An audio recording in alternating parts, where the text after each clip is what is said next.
श्री विशंबर प्रसाद जी निषाद। माननीय उपसभापति महोदय, हमारे समाजवादी पार्टी के लीडर माननीय प्रोफेसर साहब व आदरणीय नरेश अग्रवाल जी ने मुझे प्रादेशिक ग्रामीण बैंक अधिनियम 1976 का और संशोधन करने वाले विधेयक प्रादेशिक ग्रामीण बैंक संशोधन विधेयक 2014 पर बोलने का मौका दिया है। मैं इसमें अपना कुछ तथ्य शामिल करना चाहता हूं और माननीय वित्त मंत्री जी का ध्यान आकर्षित कराना चाहता हूं। क्योंकि जब बैंकों की स्थापना हुई 26 सितंबर 1975 को, कुछ विशेष उद्देश्यों को पूर्ति के लिए जो देश के सुदूर क्षेत्रों में जनता को ग्रामीण बैंकिंग की सुविधा उपलब्ध कराना था, मुख्य रूप से गरीबी रेखा से नीचे जीवन यापन करने वाले मजदूरों, शिल्पकारों, दस्तकारों, लघु एवं सीमांत कृषकों एवं लघु उद्यमियों को सस्ते एवं रियायती दरों पर ऋण की सुविधा उपलब्ध कराने के लिए ये बैंक गांव में खोले गए थे और जो साहूकार से उनकी साहूकारी के चुंगल से मुक्त हो सके। हमने तो महोदय देखा है कि जब बच्चे की किसी को लड़की की शादी करना होता था तो साहूकार से ऋण लेता था। मुझे याद है एक हमारे जनपद बांदा में एक साहूकार थे शुक्ला जी। अगर कोई व्यक्ति उनसे ऋण मांगने के लिए जाता था कि शुक्ला जी हमको ऋण चाहिए, बच्ची की शादी करना, 2000 रुपये चाहिए, 5000 रुपये चाहिए, और बात करके वो चला गया। इसके बाद उसको वो उनसे नहीं लिया। 4 महीने बाद शुक्ला जी मिलते थे, कहते थे कि क्यों भाई अपना ब्याज नहीं दे गए? तो उसने कहा मैं तो पंडित जी आपसे पैसा लिए नहीं। तो उन्होंने कहा कि आपका जो पैसा है 3000 रुपया खूंटी में बंधा रखा है, अब तुम्हें तो ब्याज देना पड़ेगा, तुम अपना पैसा उठाओ चाहे ना उठाओ। तो इस तरह से किसानों को इस तरह से चुंगल में फंसाने का काम किया जाता था। तो जब तक प्रत्येक गांव में बैंक स्थापित नहीं होंगे तब तक जो है गांव के किसान मजदूर उसका लाभ नहीं पाएंगे। हम बताना चाहते हैं मानवर कि ग्रामीण बैंकों की समय लगभग 15,000 शाखाएं हैं, अब भी कम है। जिस तरह से देखने में आया है, माननीय मंत्री जी जो ये बिल लाए हैं, इसमें साफ स्पष्ट जाहिर होता है कि ये धीरे धीरे करके ये प्राइवेटाइजेशन करना चाहते हैं। और इस बिल में भारत सरकार अपने 50% शेयर में से 26% शेयर निजी उद्योगपतियों, गैर बैंकिंग वित्तीय कंपनियों आदि को बेचने का प्रस्ताव है। यदि राज्य सरकारें चाहे तो वे भी अपना 15% शेयर इन लोगों को बेच सकती हैं। तो अनुपात में ये शेयर निजी उद्योगपतियों के हाथ में हो, उसी अनुपात में बैंक के निदेशक मंडल में उनके प्रतिनिधि निदेशक के रूप में बनाए जा सकते हैं।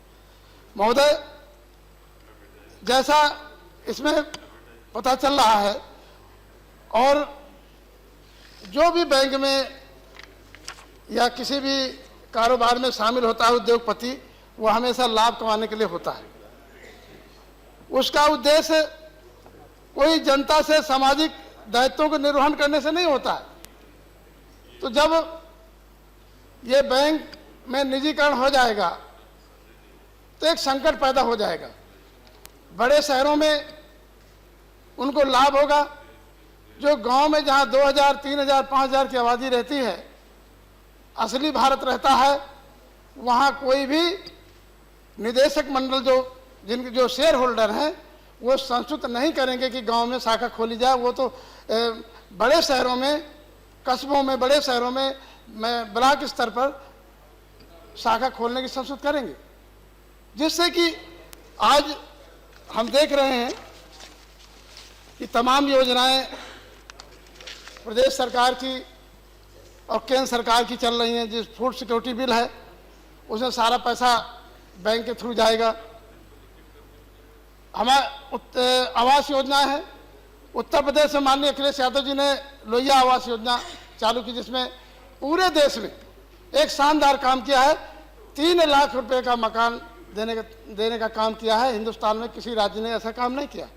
इसी तरह से पेंशन योजना, तो एक समाजवादी पेंशन योजना चालू की, जिसमें 500 रुपया प्रति माह पेंशन देने की योजना है। जिनके बीपीएल कार्ड नहीं है, देखने में मिल रहा है कि हमारे देश में गरीब ज़्यादा हैं, तो लेकिन बीपीएल कार्ड बहुत कम है और उसका आज तक सर्वे नहीं हुआ। तो ऐसे गरीबों को चिन्हित करके उत्तर प्रदेश सरकार ने उनको समाजवादी पेंशन देने का काम किया और 500 रुपये प्रतिमाह देंगे और हर साल 50 रुपये बोनस के रूप में देने का काम करेंगे। माननीय प्रधानमंत्री जी ने जनधन योजना चालू की, इसके भी बहुत से खाते खुल रहे हैं।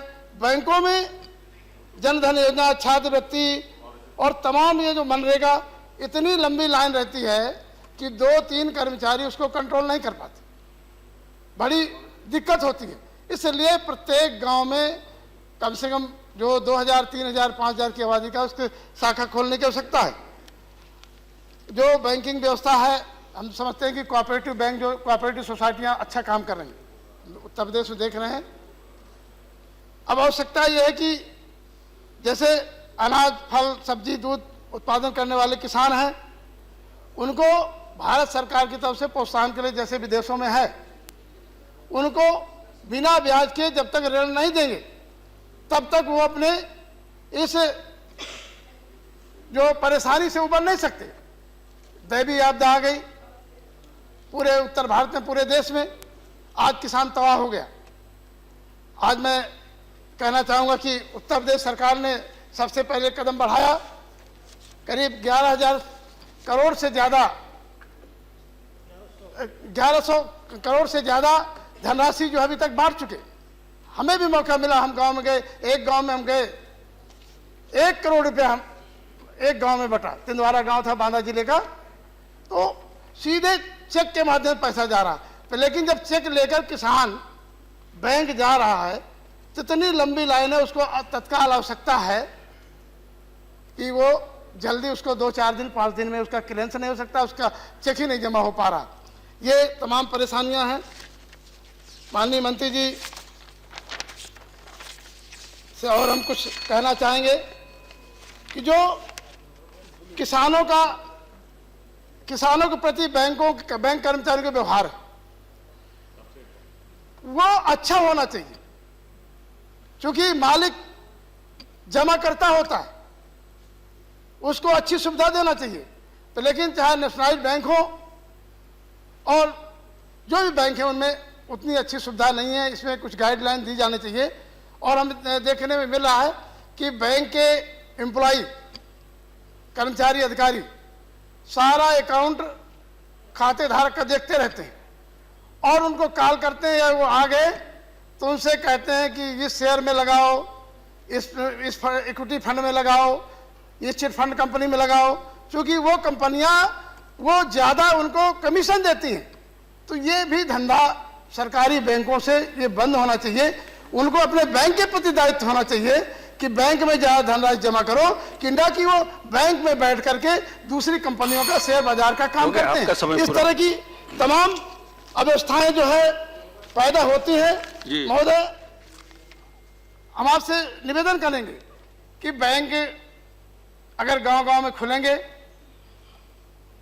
लाकर सिस्टम रहेंगे, तो जो किसान है, गरीब है, अपनी पूंजी गांव में रख सकता है।